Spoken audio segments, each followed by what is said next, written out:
jalqabe waraqaa wayinatti kenninaan dhiisin barbaadu dubbiseeraa kana duraan jireen. Inuma fudhatta malee maalidhaa ennaa waa'ee gooftaatee dheekee isinan dubbisaan jedheen. Natti lallabuu jalqabe na dhiisi bannaati dadhabeera baqqaa nagaan jedheen. Dubbiseeraa macaafa qulqulluutti baattu kanas na dhiisi. Indidi. Indi. Namicha warraa jiree misoomaan jira dadhabeera. Ammatu gooftaa fudhattutti sirraa deemaan jiru. Gooftaa isa kam? Gooftaa fayyisaa lubbuu kee. Fayyisaa kee minaamin naan jedheen naani. Maala tokko raanchiidhaan deemtaa jalqabaatti hin fayyitu ana fayyisuu keetiin duratti hin jedhe. Kanuma.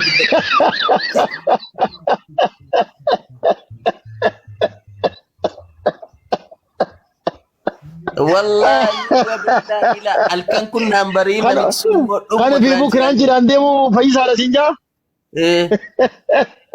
Isa sana amma amantii keenya xiqqeessite amantii keenyatti duulte minaamin jibba amantii keenya irraa qabda. Wanti sun reaalitiidha waan lafarra jiru waan naqunname. Dhuguma immoo jedheeraan kanas namichi kiraanchiidhaan deemus dhugaadha. Jennaani kan inni fayyii jedhe lubbuu keetii kan foon koo asirratti hin fayyimne lubbuu koo maaltu naa fayyisaan jedheenan. Dura akka fayyituu fi mee kiraanchii kana gatii miilaan deemi ofii kan keetii. Sana booda dhugaa akka inni isa fayyise nutti agarsiista. Mitiiree? Yaa namni tokko dura paraa isa ifirra waan gurna namaa kadhu tokko ifirra godheetichi booda nama biraatti dabarsa. Dhugaa. Kana dubbachuun koo immoo amantii kana xiqqeessuudha yoo ta'e okay dhiifama gaafadhaan rakkoon qabu. Anamma dhugaadhuma jiru. Wanti jarree isa aarsan maal beektaa namni amantii isaa sitti himuun sitti lallabuun waanuma jiru. Yoo ati dheessitee jalaa deemtes seexanatu irra jira jedhanii si jala fiiganii humnaan sitti lallabu bara. Kan mannaaraa moo bakka takkatti narkee viidiyoo tokko laalee Yesuus geetaano Yesuus maal jedhanii jala deemanii deemna raachi yaani jala deemee itti lallaba maayikiraafoon fudhatee. Ekkoo seexanatu fiigsaa jedhanii si duuka fiigu bara kanatu saarsaa. Amantaan yaadachiisii jetti malee amantaan musliimaa amma fadakir yaadachiisi. Yaadachiiftuun ati yaadachiisni ati yaadachiistu kun muumina fayyaduun ooluu ija. Yaadachiisi jaa malee itti dirqii itti hin hidhin jiru. Silaa dirqama taatee Abijahalii fi adeera nabii. Beekan jiru. Macaafa beekan gaafa jedhu quraana qulqullachuu barbaadeen. Kanaafiyyuu isaaniif aknaawoloojii laannee isaaniif dursa laannee eeyyee isaantu beeka jennee yoo affeerree kun seeradha. Ajajadha malee cubbuu miti yookiin immoo dadhabina miti. Namumti si caalu jiraattee isaaniin affeertee isaaniin gara kanatti fiduun iyyuu beekumsa guddaadha. Kanaaf hin beeku jechuun dadhabina miti. Dadhabina miti. Hin godhu jechuun dadhabina miti. Maaliifi amantaa sanaaf maqaa amantaa sanaaf of eeggachuu qofa yoo ta'e malee. Kanaaf viidiyoo kutattanii warri callumattanii olii gadi fiigdan wantoota akkasii siraatutu gootanii sababiin isaa iyyuu namni daabboo tolchuu hin dandeenye tokko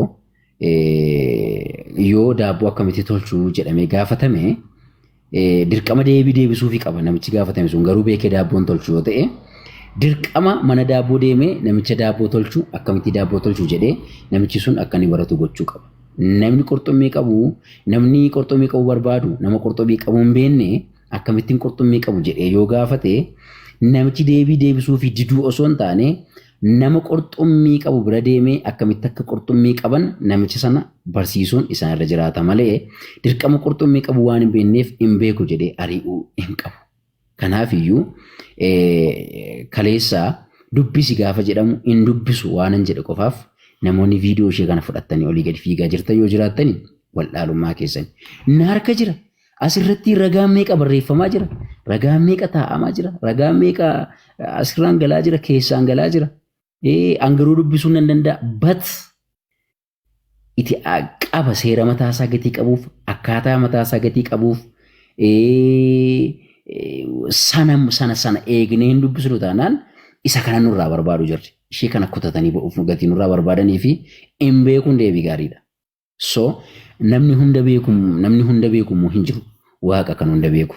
Waaqayyo qofaadha kan hunda beeku. Isin galee. Kanaaf hin beeku jechuun amantiin Islaamaa maal akka ta'e hin beeku jechuu osoo hin taane Islaamummaa maal akka ta'e hin beeku osoo hin taane dhugaan Islaamummaa keessa jiru hin beeku osoo maal dhukeen isin irraa kaasaa jira miti. Namoonni jira teessee hin hordoftan namoonni biroon dhukeen isin irraa kaasaa jira miti. Feesbuukii jala galaa dhagaa. TikTokii jala viidiyoo naqa. Dhugaa rabbi maal jechuu barbaadeni hin beekuun beekumsa. Akkam beekne beekuun beekumsa jabaadha. So maal jechuu barbaadeni dogoggora namaa barbaadurraa ati maal beektan abarsiisi ani san beekuu sin barsiisaa jedhanii wal duukaa mari'achuun wanta guddaadha jechuun barbaada. Kanarraan kan hafe akkaan tuutaatti nama laaltanii warri nama ulee qabatanii nama duukaa fiigdan of tasgabbeessaa jechuun barbaada. Ani furiiman jira. Ani furiiman jiraadha. Utuun argee utuun sana gadhee utuun sana godhee waan jedhamu hin jiru. Baay'ee dhugaa dubbachuudhaaf namoonni yeroo namni amantii biraa keessaa ba'ee amantii biraa keessa galu namoonni namatti dhaadatu, nama doorsisu, namatti fakkaatu.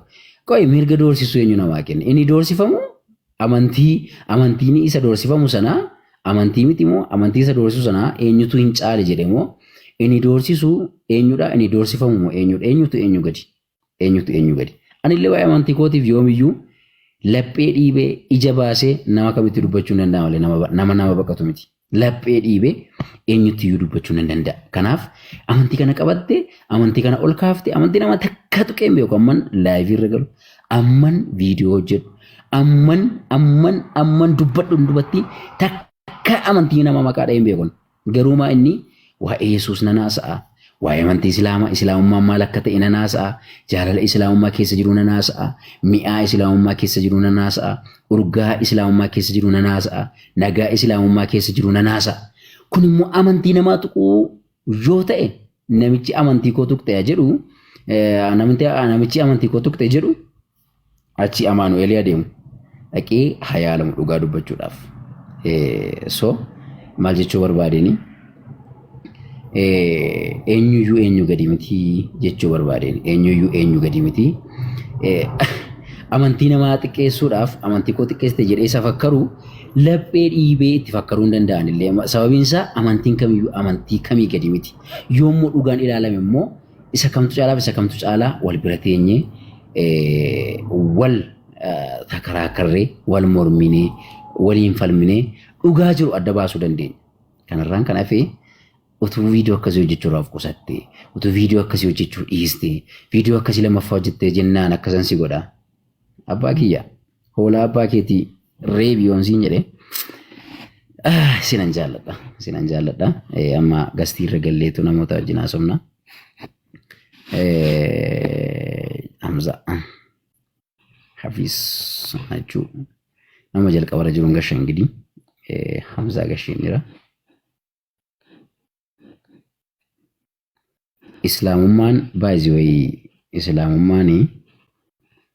Islaamummaa waan dubbatamee hin quufamne, waan jedhamee hin quufamne, waan haasa'amee hin quufamne dhugaa rabbi. Waan haasa'amee hin quufamne, waan arraba namaatti tolu yeroo hundumaa waan arraba namaa irraa dhumne. Alhamdulillah. Rabbi Islaamana godheef. Assalamu alaikum warahmatullahi wabarakatuh. Hamza. وعليكم السلام ورحمة الله وبركاته. أبدي أكمل نجاة فيادا. Alhamdulillah nagaati akkam nagaadhaasi. فريدة الحمد لله. أكمل في فيادا أمريكان أبدا. ما شاء الله أبدي خيرنا.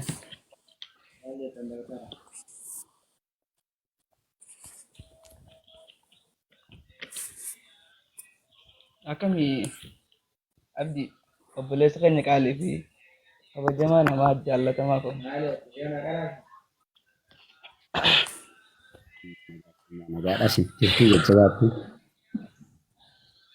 جرا الحمد لله بريدة والله وان قمتشودا وان بريدة كنو جينياس إن شاء الله الحمد لله بري قرى بيتا بقى سوما إنا أردف الجرا باينا والله إنا كان أردف الجرا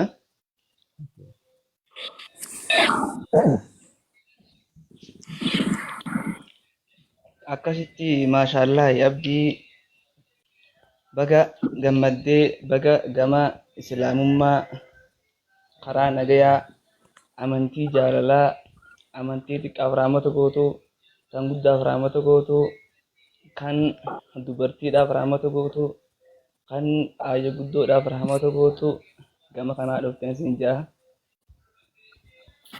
Haalanii fi amalli keetiis baay'ee takka dansaadha.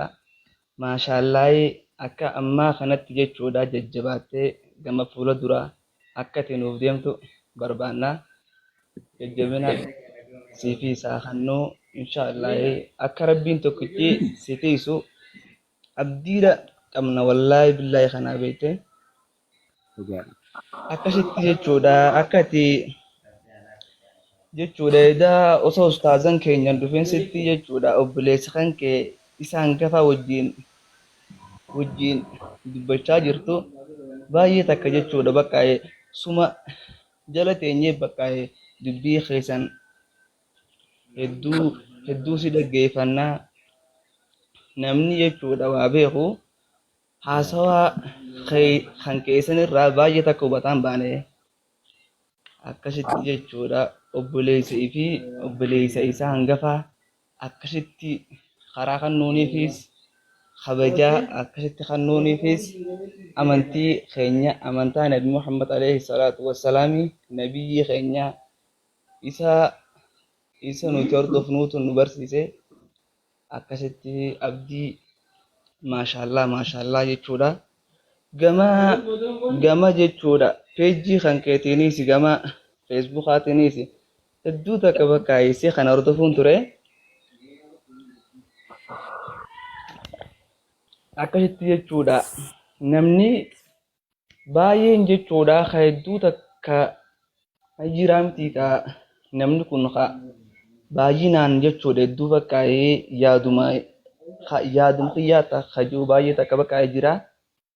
Akkasitti jechuudha abdiin kan inni gama islaamummaa dhufe ammaan tana garuu barnoota jechuudha waa'ee amantaa islaamaa jechuun maal jechuudha islaaminaa jechuun maali jechuudha ganaadha barnoota deemaaf akkasitti abdii ammaan tana dhufe kana duuba abdii amantaan kan kee amantaan ati ammaan tana seente kuni maalii sin jedhanii akkasitti jechuudha ani barnootaaf hin deemaa ammoo amantaa agartee kajuu kana barnootaaf hin deemaa ganaadhaan baradhaa waan jettuuf deebiftee jechuudha haasawa kan kee hanga kana qabataniiti online irratti waliin bahan jechuudha.